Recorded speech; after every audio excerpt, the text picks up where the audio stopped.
guys, welcome back to my channel. First and foremost, I just want to say I hope you guys had an awesome week and I hope you're having a great weekend so far. So, whether you're staying in the house or going outside, I hope you're enjoying yourselves, having a great time. So, yeah, today I'm going to be discussing The Shy Season 6, Episode 3 House Party. So, let's just jump right into it. Follow me. All right, so we started this episode with Emmett at his former apartment that he shared with Keisha and Tiff some long time ago. But yeah, so Emmett, we see he is cleaning up, trying to get some stains off the wall, make sure everything looks nice and neat so he can get that security deposit back. And in walks Tiff, and you could just sense like the chemistry between the two. The way she's just looking at him, he's looking at her. And it made me think, like, I feel like this was the kind of guy Tiff was going for when Emmett and her were married. That was the ideal guy, or the ideal vision that she had in mind when it came to Emmett and how she saw Emmett, even though he was still being Emmett. Cheated on her with Dom, and just being Emmett at the end of the day. So I feel like I could see the happiness or the excitement in her eyes, just kind of like looking Emmett up and down, him being all dressed up, him looking the part. And she just asking him, like, are you going to a meeting? Are you doing business? Like, why are you all dressed up? Why you look like that? And he's just like, oh, no, it's just a regular day. And she was like, okay.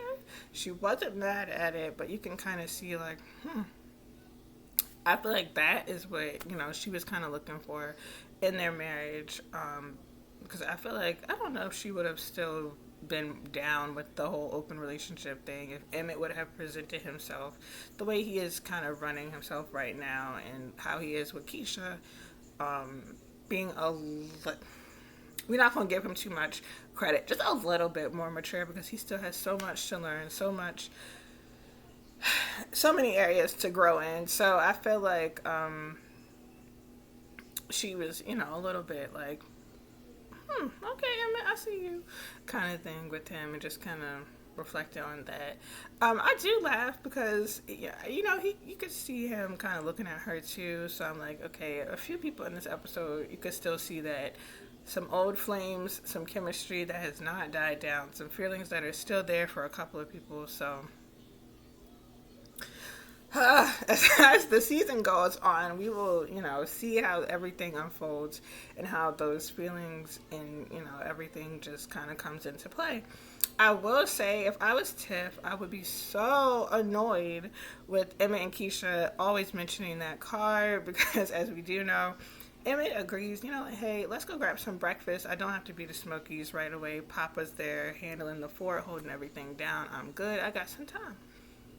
And we're taking your car and you're driving. Like, I was looking at Emmett like, oh my gosh. Tiff had that look too, like, how many times are you going to remind me that you bought me that car? Like, not too much. I get it. Kind of thing.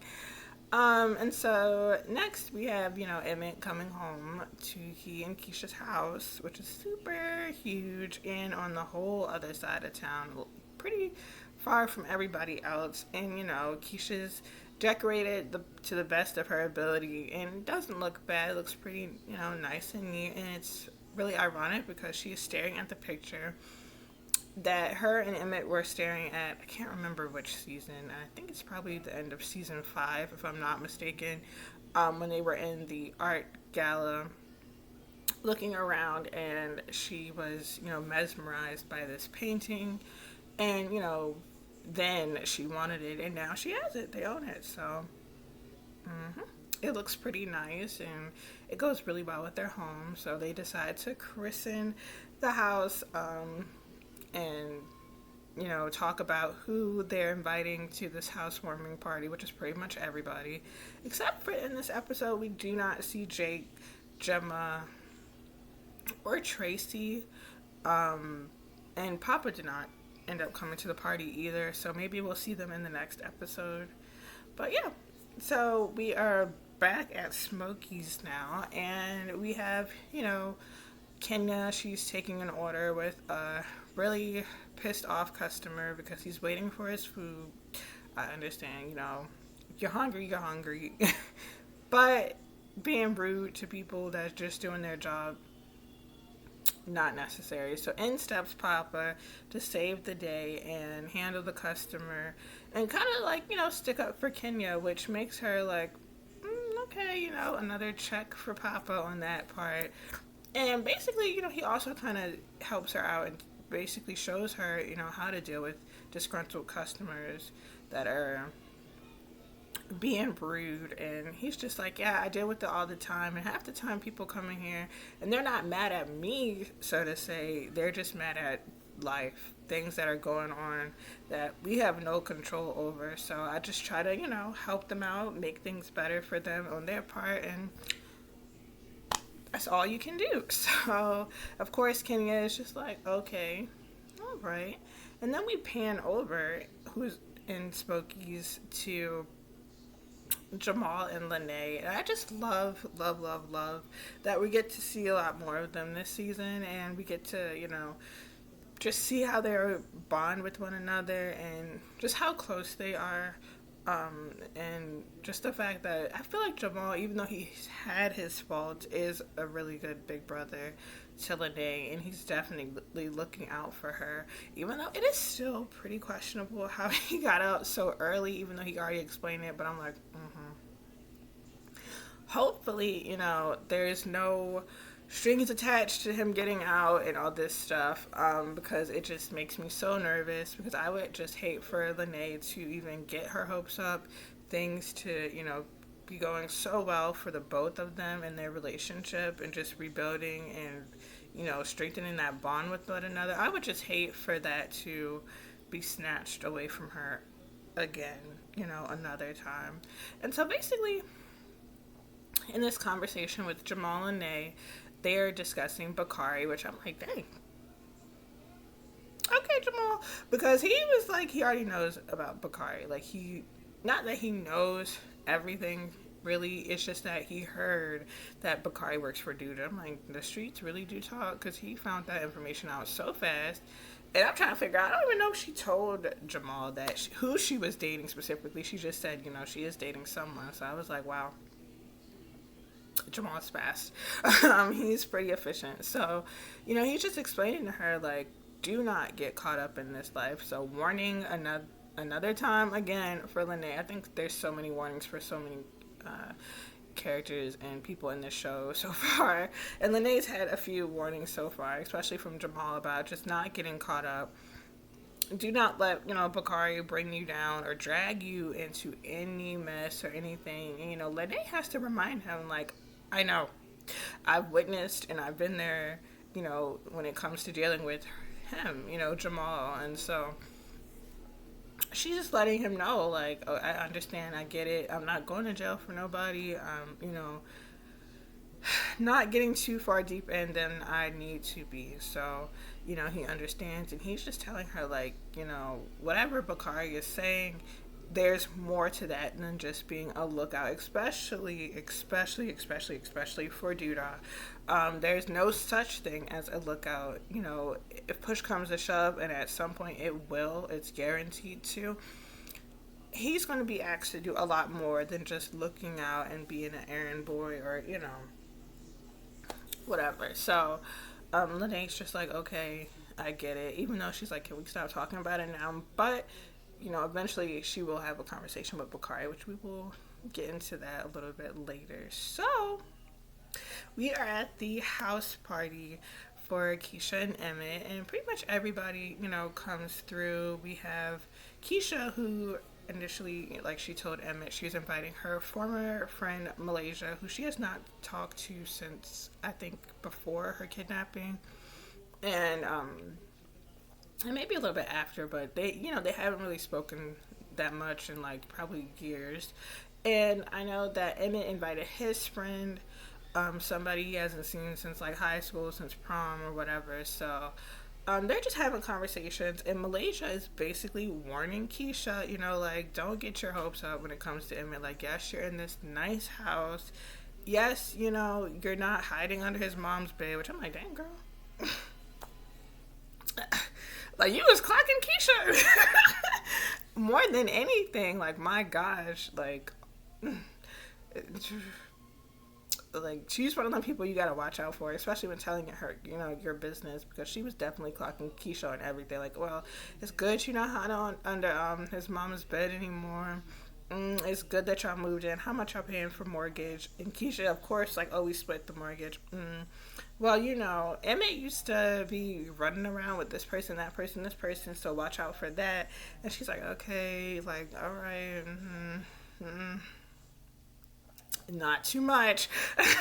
All right. And so she was like, okay, girl, well, if you need somebody to talk to, I'm here. But you can see, like, that's one of those relationships where you have to leave that person where they're at, and you cannot, bring them along with you on your journey. People are not always meant to be in your life for forever. Seasons change, people change, feelings change too. So sometimes you just got to move on and cut ties with people. And I think at the end of the party, and at the end of the night, really, Keisha realized that, maybe her and Malaysia are not going to be, as close or be like that, or just be how they were when they were younger and they were, essentially kids. So, yeah, and I think Emmett realized the same thing too as he's talking to his friend who has multiple women and is selling something like a flat tummy tea for men, I think. And so he's just looking at him like, I don't want none of that. Like, no, thank you. You can leave it. But I think Emmett, again, at the end of the night, is realizing, like, I'm gonna have to leave him where he's at too, because we're not on the same page and we're just not on the same journey in life. And it happens. And so, of course, moving on from that, Keisha, she goes in the kitchen and Nina and Dre are there. They are gifting her an air fryer for the housewarming gift. And, they're just talking with her. Nina being Nina, being a mom, is, just concerned, worrying about Keisha. And I think Nina's pretty good at telling when something is off for the most part, sort of, kind of. Because, she is drilling Keisha a little bit on, just the simple fact that you're moving into a house with Emmett. You're not married. Basically, you're shacking up. And are you, sure this is who you're going to want to spend the rest of your life with? You guys have multiple kids, a blended family, basically, and kids between the two of you. Not really, because Emma has the majority of the kids. Keisha just has little Ronnie. But yeah, are you sure this is the decision and the right choice that you want to make? And Keisha's just like, yeah, mom, like, leave me alone. Like, I'm good. Even though it's kind of funny because Keisha did, she was kind of living with Emmett before they got the house. And she was on campus too when she was in college. So it's just like, she'd been out the house for a good while, I'm pretty sure. But, I think Nina's just hurt because, of course you had Kevin move out and then Keisha's gone, and neither one of them, I don't think, really discussed with Nina the decision to make such big decisions. So for Nina, overall, you can just tell that she wants to be included in her kids' lives. She doesn't want to be, left out. And so it just kind of hurts her that she feels like they don't really need her anymore, which is understandable. And it happens as us kids, we get older and we're becoming young adults and then transitioning into adulthood and different stages in life that, even though it may not seem like it, we still do need our parents. So, and just somebody to talk to and rely on, and, have that safe space or whatever. Even if we don't initially come and discuss things, we'll probably do it eventually. So, yeah. And Dre is just basically telling Nina, like, calm down, relax, because Kevin does come in and he's just like, hi, mom, like, from across the room. But it's not like he come over, give her a big hug, like, oh, I miss you.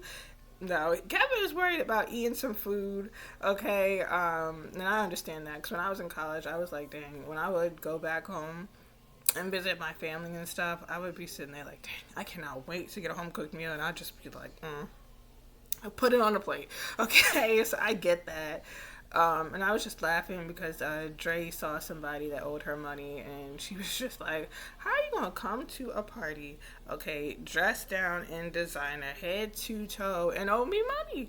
And I just laughed at that little part because she was chasing the guy through the house, like, "Hey, hey, come here, like, where's my money?" And I just thought that was hilarious. And I do hope that Nina's able to strengthen her bond with Keisha and Kevin, over the course of this season, and they have like a little family moment, or especially Keisha and Kevin, because in previous seasons we did see a lot of the times where they'd have those one-on-one moments where they were able to discuss and catch up and just have that strong sibling bond with one another, even if they get on each other's nerves and whatnot. But yeah, so I'm hoping that we get a chance to see that as well. But like I was saying, we do see Kevin piling up on the food, and Myasia, she's just looking at him like, her and Lene are looking at Kevin like, "Dang, Kevin, do you cook? Are you hungry? Have you been eating? Like, why are you just stuffing your plate?" And Kevin is just like, "I haven't had a home cooked meal in a while." And they was like, "Well, you need to start cooking because that's ridiculous." And so Myasia, Kevin, and Lene are just talking about Bakari and Jamal, and Myasia is just reminding Lene, like, Bakari killed somebody. He unalived somebody. And I get where Jamal is coming from. They are pretty much the same. So if your brother is saying something to you, I think you need to, kind of take heed to that and take it into consideration. And Lene, just being such a sweetheart, she is just like, "Well, hold on now. Jake and Bakari made up." And so Myasia's like, "Well, you're right. I mean, I guess they are even now." And Kevin was just kind of looking like, "Ugh," because every time somebody says something, especially about Jamal or Bakari, it's just like you're kind of treading such a thin line, especially with Lene. Like, just kind of, it's good to give advice, but also be considerate, of her feelings and stuff. So Kevin is just being that close friend he is to Lene. It's just like, stay on your P's and Q's, be careful, because as we pan out of, their scene, in walks Douda and his crew, which is Bakari, Nook, and him. And so in walks Douda, and everybody was laughing at Kiki and having a good time. And then all of a sudden it was just like,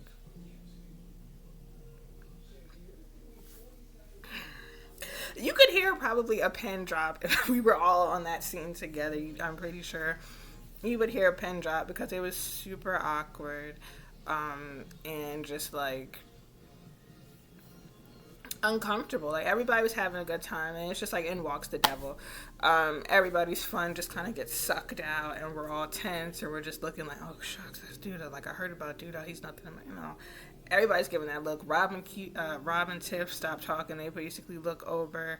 You have Darnell looking over. Nina, Dre, Jada, who's also at the party. Everybody just kind of stops and looks over. Kevin, Lene, Myasia, and Lene kind of catches Bakari's eye, and he kind of like puts his head down, and so it's just like, how she feels about that.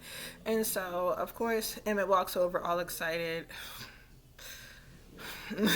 Arthur Fist, because it's just like, come on, Emmett, like, come on. If you can sense everybody else is tense, and you probably like, why are they acting like that? And you walking over like, "Hey, Douda, like, thanks for coming." He's just like, "Of course."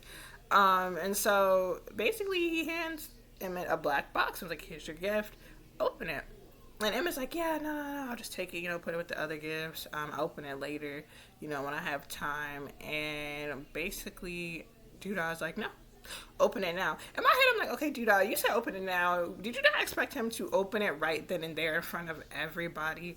And I think at that moment, the way Nina was looking, the way Dre was looking, Jada was looking, Darnell, I love that they all have that concerned look. And I do hope each and every one of them has a discussion with Emmett, pulls him to the side or whatever, because we do see Darnell kind of did have that father moment where he was just very concerned, and he did take action. So you can kind of see that they all suspect what's in the black box, which happens to be that fire.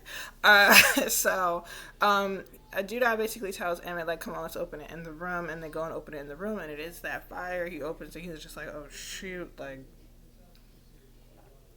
wait a minute now. And of course, Judah's favorite line is when somebody gives you a gift, you take it. I just hope this season, sorry, I got so amped. I hope this season somebody turns back around and says that same line to Judah, but like, really gives it to him. I hope somebody does that, because that would just be like, just so ironic there, because he says that to everybody, and it's so annoying. Like, when somebody gives you a gift, you take it. Like, I just hope somebody turns around. I don't care who it is at this point. Somebody needs to say that back to him, okay? So sorry. Dude, I'll be pissing me off, but he's so needed for the season. So yeah, Emmett, he takes it. He is obviously playing around with it. Drops it. I'm like, all right, doing too much. Put it away. Put it away. Put it away in the right place, because Emmett ends up putting it in the drawer, and I was just looking like,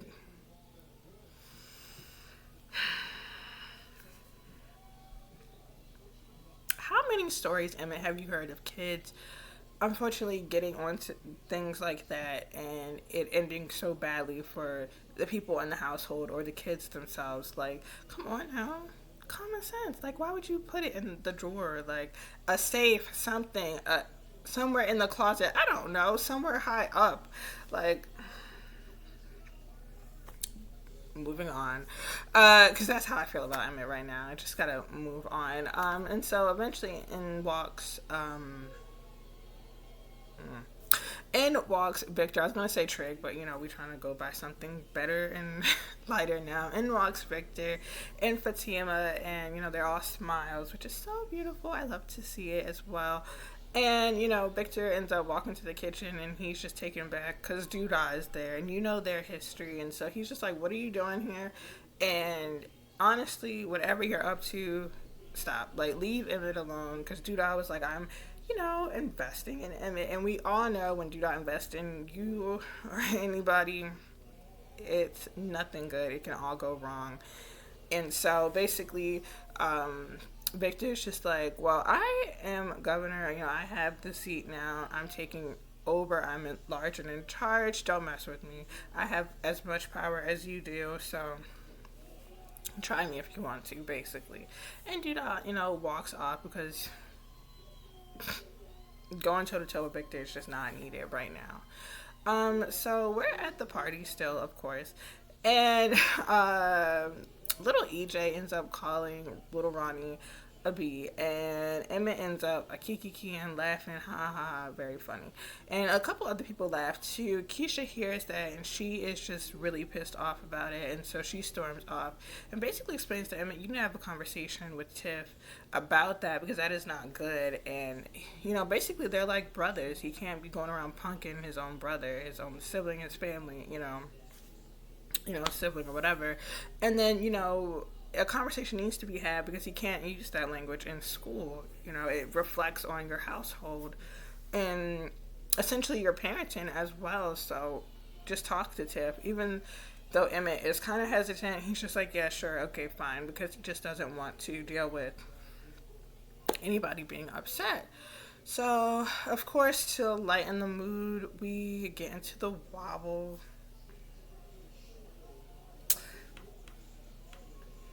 Get in there. Yeah. Okay, I can't dance, but I try. Okay, so anyways, we get into the wobble. Everybody's having a good time, which is so much needed, because it's been so much tension, so much back and forth, just little things going on, and that is just needed. Hold up, rewind. I'm sorry. Before the wobble, because I forgot to mention, we do have Rob and Nuck in the kitchen, and they're just chilling.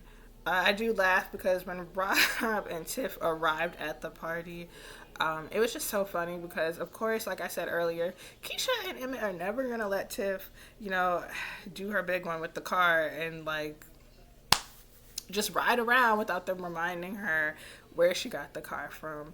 And so of course Tiff is just like, hey girl, and Keisha's just like, yeah, nice car. I'm like, girl, she knows that you know that she knows. You know, like that Emmett knows that everybody knows. Okay, and Tiff was just so unfazed by it. Like, girl, he got you a house. Like, why are you so pressed about me getting a car? You know, look at this big house that you're in.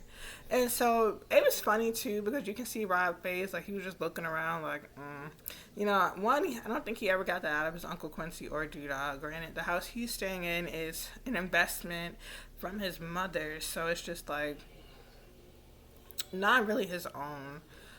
So he was just kind of looking around, and then it was so funny because him and Emmett's little exchanges are hilarious because he was just like, "So," and then they just walk off. I'm like, such a guy thing to do. And then, of course, like I said, moving forward into the kitchen, you have Rob and Nuck, who's about to spark up in Keisha's kitchen, Keisha and Emmett's kitchen. And I was just looking like, Nuck, how you gonna come to somebody's house that's not your house? I don't care whether you cool with them or not, and just start smoking in their house. Like, have some decorum, some common courtesy. Like, that seems a little bit funny to me because Keisha's like, you can't do that in here. Like, no, don't start smoking. And of course, Nuck was just looking at her like, dang, Keisha, it's cold outside. It's so funny because throughout this episode, like when some people are outside talking, it's like you can see their breath in the cold. And I was like, oh shoot, it really was cold outside. Like he was just looking like, come on now, I do not want to go outside. But of course, being respectful, he does go outside. And Rob offers, you know, to join him. And so they're outside smoking, and Rob, you know, is smoking on the weed that he was given by their, I forgot his name. He was given, and so by their supplier. And so Cairo, he was given by Cairo. And so basically Nuck's over there coughing up a lung. Coughing, and just like, why aren't you coughing? And he was like, oh, just smoking some, you know, something a little different. So he offers it to Nuck, and he was just like, hold up, y'all doing business and different things behind Doodah's back? He was like, no, nothing like that. It's just I sell Doodah's weed. I don't smoke the weed, you know, I have somebody else. And so Nuck's just looking like, I'm like, Nuck, you do work for Doodah, so if you tell, it's no surprise at this point. We're expecting it. Try to do something different. But yeah, so of course, you know, Rob takes this as an opportunity to ask questions because as we know previously in the prior episode, his mom, Alicia, asked him to start asking around and figure out if anybody knows what happens to his Uncle Q. So Rob takes it upon himself to ask Nuck. Nuck's just like, well, from the last I recall, Trig, you know, Victor, they had some issues going on. He didn't like too well how Doodah was doing things, and, you know, so maybe start there, you know, go ask him. But you can see on Nuck's face, he was looking like, oh crap, you know, this is not the right tree to be barking up. Let me just push him to somebody else. And of course, you know, Rob goes inside. So fast forward back to the wobble.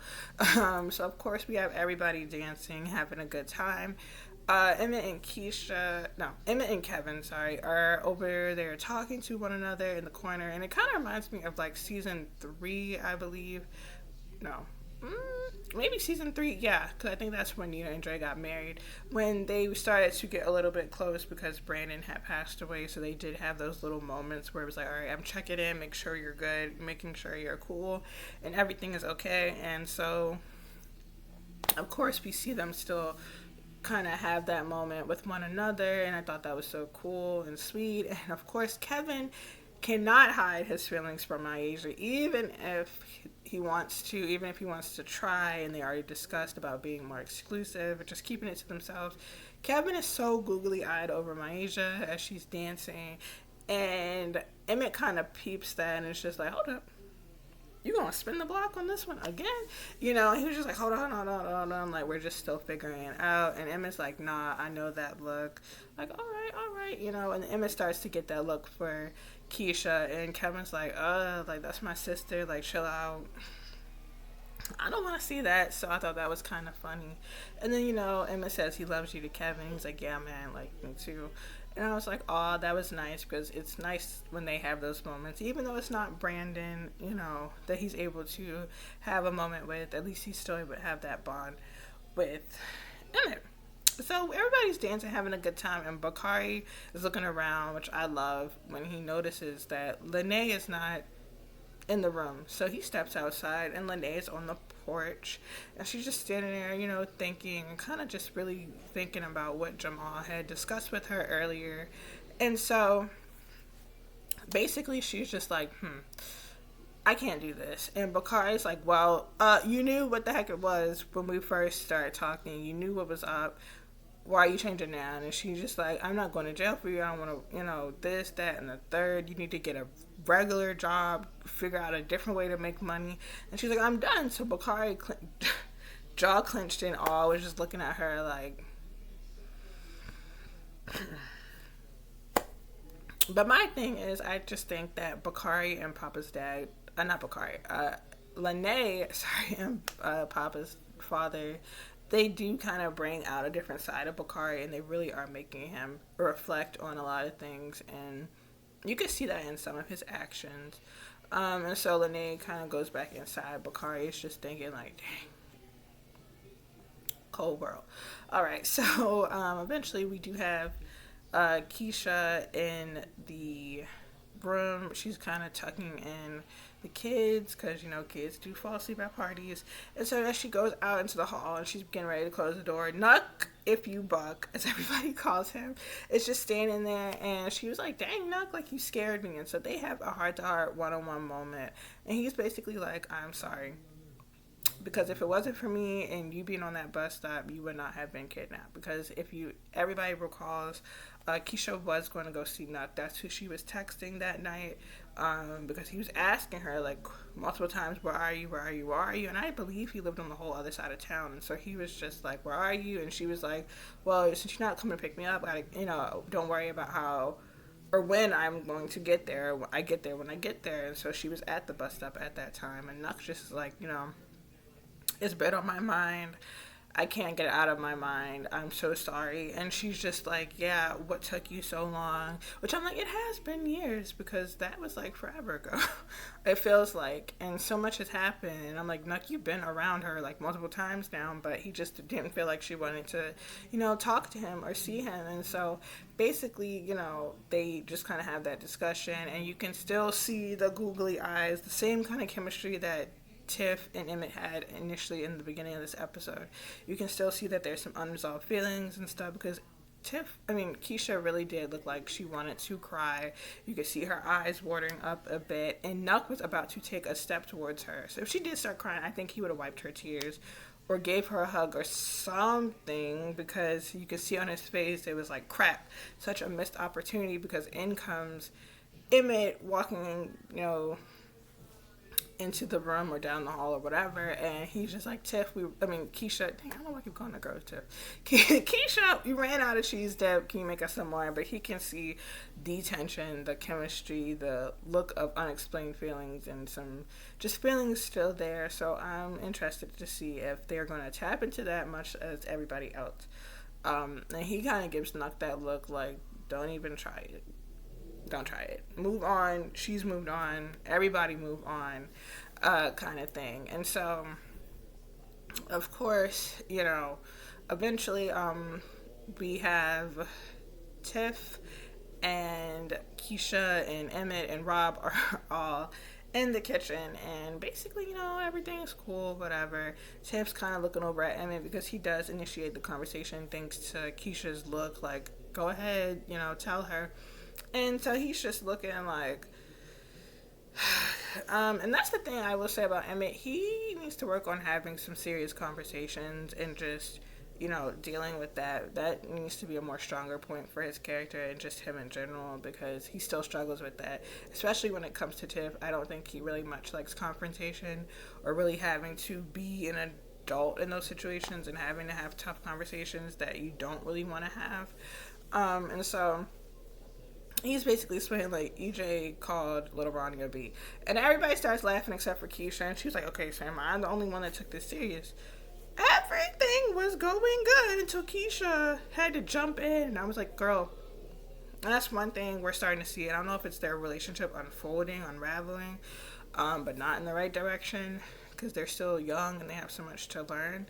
But we do see like Tiff kind of taken back. Like she was okay with Emmett talking to her, but once Keisha came in, I don't know if she felt like they were ganging up, or it's like, who is Keisha to tell me how to parent our child when I don't have a child with Keisha, I have a child with Emmett, you know? So who is she to tell me how to parent and about what I do in my household and in my car and this and that? And you could tell Rob's face was like, Keisha, Keisha, Keisha, Keisha. Like, no, I get where you're coming from. I'm not going to say I get where you're coming from out loud because, you know, I had to back up Tiff. But at the same time, he was just looking like,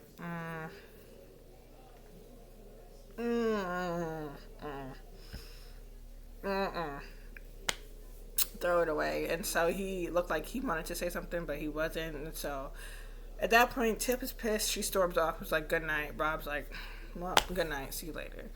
And Emmett was like, why didn't you just let me handle it? And Keisha's just like, well, are you taking up for Tiff now? And he's just like, oh, come on. So that's just something they're going to have to work on, you know, within their relationship and just in general. And so eventually, I forgot to also mention, we get Rashad and Master Michon, or whatever that man is, at Smokey's, and he was just like, oh, Lord, like, dang, a supporter. And so, you know, they're also realizing that they're going to Emmett's party, so they're at Emmett's party, and they decide to ride together, and, you know, you get Master Michon, Rashad, and Darnell, they're all sitting down talking, and basically, Darnell is just like, yeah, where's your girl? And he was just like, oh, she's away on business. And they was just looking at each other like, And he's like, no, seriously, you know. And it's so beautiful to see how much Rashad cares about Deja. And it's just like, she's away on business. I believe her. She's away on business. Okay. And that's that, you know, nothing to it. So it was nice to see them bonding together. Because I think they asked him, too, like, why doesn't he work at Smokey's? And he was just like, no, you know, Rashad is much older. And he just wants something, you know, a little bit different for himself. So yeah. All right. So now we also see a little bit in these scenes at the house of Jada trying to find somebody for Tracy, who we also do not see in this episode. Maybe the next episode, who knows? But we don't really see too much of Jada Tracy this episode. But Jada, being Jada is trying to find somebody for Tracy, which I'm like, girl, just let Tracy, you know, do that on her own, which is something Darnell basically explained. He was just like, leave these men alone, because, you know, she was talking to the realtor that, you know, showed the house to Emmett and Keisha, and he was like, he has somebody, and she's like, too bad, you know. And then she was talking to Emmett's former friend and basically was just like, hey, you know, are you single? And he was just like, yeah, but, you know, he deals with most women. And so she's like, oh, okay. And, you know, Darnell's like, like, come on, like, cut it out, you don't gotta do that. So I did think that was, you know, a little bit funny. We do see Darnell, as Doodah's leaving the party, he confronts Doodah, and basically he just explains to him, like, don't mess with my son, his family, our family, anybody that I love and I know, because it's going to be problems. Don't let the earpiece fool you. Darnell, Doodah is not no Billy D. Williams, so he is not Billy D, okay? But that whole scene was much needed. I think Doodah needed to know that, you know, there's somebody that is not playing around, especially when it comes to Emmett. He does have a father, and he does have somebody that, you know, cares about him, many people that care about him. And I was just laughing because Doodah is so unserious. He was like, I like this. I like it. I'm like, so yeah. And then eventually, you know, you do have Victor and Fatima come outside, and Darnell's like, mind your business. Victor looks super concerned, though, but he still walks off like, you don't gotta tell me twice. I'm gonna go home. Because Nuck does kind of like step forward, and Doodah, you know, tells him to back down. It's cool, I got it. I'm not scared, I'm not worried. Because basically Darnell flashes that fire that Doodah gave to Emmett and lets him know, like, you know, he did take the gift that he gave to Emmett, and so it's going to be some problems if he tries his son or him or anybody. And so Emmett comes outside. He looks a little concerned, like, what was that about? And Darnell's like, nothing. It's basically just like grown man business. Go inside. Let's go. Everything's cool. Inside, and a little bit before Victor and Fatima leave, we do get Fatima and Keisha looking at the picture that's hanging up.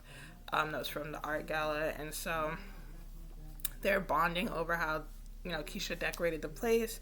And just, interior design, and Victor is just mesmerized, like, oh, okay. And eventually in this episode, we do see him talking to Fatima, and, them agreeing, like, hey, let's move in together, even though Fatima's like, we've only been talking a few months, but, she's down for it, which is super good for them. I'm interested to see this season also where their relationship is gonna go, and, yeah, so... Now, after the party, we get into Lene. She's in her room, and Dre is home, and so she's just chilling, laying down. You can see she's really deep in thought. And here comes Bakari texting, like, come downstairs, come outside. She's like, no. He's like, please. And he shows up with some Cheetos and some Trolleys, which I'm like, oh, yeah, they are young. They're still in, like, high school, so... cute. And basically she lets him know, I'm not going to jail for you. I don't want to watch you, die. I care about you. Can you just find something else? Like something, very much something else to do, to make money, to make a living. And he was just like, well, I'm trying to get off Papa's couch. I don't know how long that's going to be, but I can try, And it was sad to hear him say, like, he's just surviving. Because I feel like that's a lot of people right now, unfortunately. And, yeah, so basically he was just like, I'm out here, I'm surviving. Because she was like, are you happy? And surviving is just not a good answer either. And so basically, she also tells him that Jamal wants to meet him. And he was like, the brother that killed somebody. Which I'm like, Bakari, you killed Ronnie and probably a whole bunch more people. So I just kind of laughed about that. And so, a little bit. I laughed a little bit because I was just like, look at the pot calling the kettle black. Like, y'all both have done some things and y'all very much similar and very important to Lene and stuff like that. And you could tell how much Jamal has such an influence on his sisters. So, yeah, I think that was good to see. Eventually we do see Tiff and Rob in the car, and little EJ, and EJ is going in like many kids do, in on the song, just rapping, bobbing his head. And Tiff is realizing this, like, maybe Keisha was right, but I'm not going to say she was right. So then she kind of realizes, like, let me change the station to some slow jams, R&B type of vibe. And then at that point, Rob kind of smirks, like, okay, Tiff could be a little bit stubborn sometimes, but she is going to try to, do the best that she can. And she's not going to let you know you're right, but she is going to, assess herself and make some changes where it needs to. So I thought that was good. At the end of the night, we also get Emmett and Keisha just laying down in the room, unwinding, just discussing, like, okay, how did everything go, basically. And so, yeah, I don't know. I just feel like their relationship is unraveling. I don't know how to feel about it because I was so hopeful for, like, so many seasons for them, and then it's just like, dang. Like, Tiff is having some good improvement this season. But Keisha and Emmett, I don't know, because it was like, what was the point of lying? Like, Emmett lied about the fire that Duda gave him, and was just like, oh, it's cigars. And Keisha's like, since when did you start, doing that? And I feel like they're both changing, but I don't know if it's for the better in certain things. And then Keisha, nagging as usual, is just like, Emmett, like, tell me the truth. But you couldn't tell Emmett the truth about your discussion with Nuck. And so I'm interested to see, like, how is that going to unfold over the course of this season, and just in general, like, her relationship with Nuck, his relationship with Tiff, and just, a variety of different things. I'm just a little bit interested in seeing. We also, like I mentioned earlier, we did get a little bit of a scene with Papa and Kenya after the fact of that whole customer ordeal. And so Kenya, just realized, I'm like, okay, he stood up for me. I like that. And so she decides to invite him to go bowling. And Papa being Papa was like, I gotta ask my mom. I gotta tell her because I have like basically a curfew. I gotta be home, and she was just like, ugh, never mind. And he was like, dang, like he knows that he just kind of messed that up for himself. So I just was like, oh Lord, you tried, but yeah. So again, like I said, this season, I don't know. I think it's going to be an interesting one. So far, these first few episodes, I feel like they've been just a little bit of a filler, a little breadcrumbing of like, okay, this is a little bit of what to expect this season, but not giving too much just yet. I feel like we're slowly starting to snowball, but we haven't propelled down the hill and really, really picked up.